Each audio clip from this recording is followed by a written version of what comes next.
Rick Owens Dark Shadow and Converse have just dropped another collab, and this time they're giving us 2 pairs of TURBODRK shoes. Let's get into it.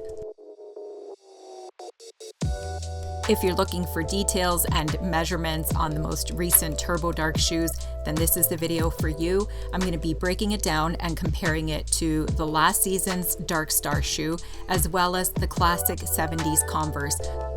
Before we begin, I'm just going to ask you to please give this video a thumbs up and subscribe to my channel, as it really does help me with the algorithm, and it also helps me continue to create more content like this. So let's just get into the sizing. These are unisex, as with all other Converse shoes. I ended up getting mine in a size 4.5 men's, which equates to a size 6.5 women's. Let's look at the silver pair first, since these are the ones that I happen to unbox. These are the low-cut version, and they feature that really amazing rubber square toe. There is a little bit of a cutout in the very front of the toe, which gives it a really nice detail. You have laminated silver canvas, and then they do come with an extra pair of black laces. As with all of the Rick Owens Dark Shadow Converse collaborations, you have that elongated tongue. I don't find it to be uncomfortable. However, this particular collab features a coated canvas that's a lot thicker, and I noticed just as I was trying it on in this video that it felt stiffer, and I could definitely feel a little bit of that shoe rubbing up against the front of my ankle. Keep in mind that I didn't try it on with long socks. Also, I did end up returning these shoes. I'm going to get into that more later in this video, but make sure that you keep watching for all the details. Okay, so let's compare the DRKSTAR, which is the previous season's collaboration, to the TURBODRK, which is the current, and the classic 70s Converse. In regards to sizing, I'm kind of all over the place with Converse, just depending on availability. I'm willing to go half a size down. I find that it doesn't make a big difference with my Converse shoes, as they are a little bit more forgiving. For this particular collaboration, I did end up getting mine in a 4.5, which is a half a size down from my usual size, and they did seem to fit perfectly fine. In terms of the platform, I wouldn't say that there's necessarily a platform on this. I think that visually it seems to be that way just because it has that black patch to the side of the platform. However, when I measured it to the DRKSTAR and the classic 70s, it all seems to measure at about 3 centimeters, give or take just a couple of millimeters. So if you're wondering, is there a platform on this shoe? I would say no. It seems to be the same all across the board. In terms of length, let's talk about that elongated toe and that square toe cap on the TURBODRK shoe. This does seem to add about 1 to 1.5 centimeters to the overall length of the shoe, just to give you a general overall idea of what the length of the shoe is. Now, when we think about it, 1 centimeter on the toe cap isn't going to make an overall difference in how the shoe feels and functions. Yet somehow when I tried the actual shoes on, it felt like it was a lot longer than last season's DRKSTAR, than even the classic Chuck Taylor 70s, and it was something to get used to. It's got that beautiful classic structured Rick Owens aesthetic. I love the coated canvas on these. I think the silver one is probably my favorite of the two. The black denim coated canvas kind of has this oil slick quality to it that's super cool. But if you're into Rick Owens, or if you're even looking to collect a Chuck Taylor that's a little something different, definitely check out the TURBODRK shoes, because these are very cool and unique and can make even the most simple, minimal outfits look pretty incredible. In terms of the insoles, I think I saw a video saying that one was more comfortable than the other, so I ended up pulling out the TURBODRK insole and I compared it to the one on the DRKSTAR, which was last season's. It just seems like the same materials. I'm not sure what this material is. I did look for it on Essence and on the Converse website, and it didn't really seem to say. However, it seems to be the same length, flexibility, and firmness. So if you know what this material is, let me know down in the description, because I'm actually quite curious myself.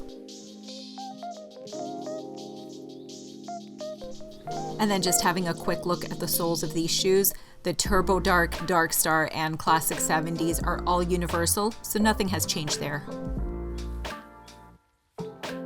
Okay, let's try these shoes on. These are the silver pair, and I think that the silver is very easy to wear, especially if you have a monochrome closet. When I tried these on, I was actually quite surprised at how long the shoe feels and seems to be on camera. A lot more than I thought it would be. I've seen the ads of these before. I've seen people trying them on, wearing them, and I always thought that they look super cool. But I think it's perhaps my personal style that doesn't seem to mesh very well with this shoe. It's not as classic as I was hoping. I think that's why I was drawn to the DRKSTAR a lot more, because it has that traditional rounded toe shape of the Converse shoes, which seems to flow well with my personal style.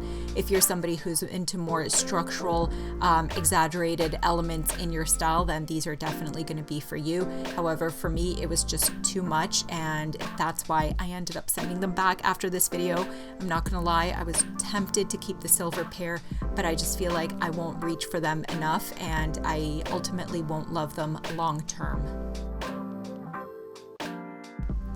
Here I'm wearing last season's DRKSTAR shoe, and as you can see, it just flows with my style a lot better. Like I said, I have a lot of elements in my style that are very classic, and I like to break it up with more interesting accessories.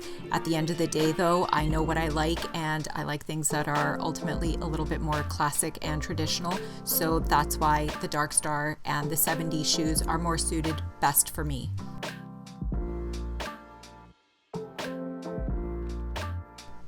Up until this point, we haven't really looked at the black pair of TURBODRK shoes. I'm just going to quickly compare that one to last season's DRKSTAR. The biggest difference, aside from the square toe cap, is that we have a difference in canvas. For the DRKSTAR, you have that textured canvas. It's kind of like a heavyweight canvas. It's got the raw edges on the tongue, the elongated tongue, and it also has that, I think they call it like a license plate at the back of the shoe, and that one has the dark shadow logo on it. For the recent TURBODRK shoe, we have that laminated, I keep calling it laminated, but it's actually coated canvas. And on the Converse website, it says that it's coated denim. It comes across as a very heavy material. We also have the raw edges on the tongue again. It's got that elongated tongue with the flag on it that says TURBODRK. Since we've already looked at the TURBODRK in detail and compared it to the 70s and last season's DRKSTAR, I'm not going to go through it again with the black pair. If you happen to fast forward to this part of the video and you're curious about how long the toe cap is or the platform height, all of those details are in the front part of the video. I'll make sure that I leave a timestamp down in the description below for you to check out. Now, just really fast, I mentioned before that the coated canvas is a lot stiffer than the regular canvas. And in terms of, is it comfortable? I've been asked that question so many times. Does it feel comfortable on the ankle? Those ones did seem to rub on my ankle, but again, I ended up returning them just because they didn't mesh well with my personal style. So if anybody knows about that, maybe you can leave it down in the description and let everybody know whether or not this thicker coated canvas does irritate the ankles.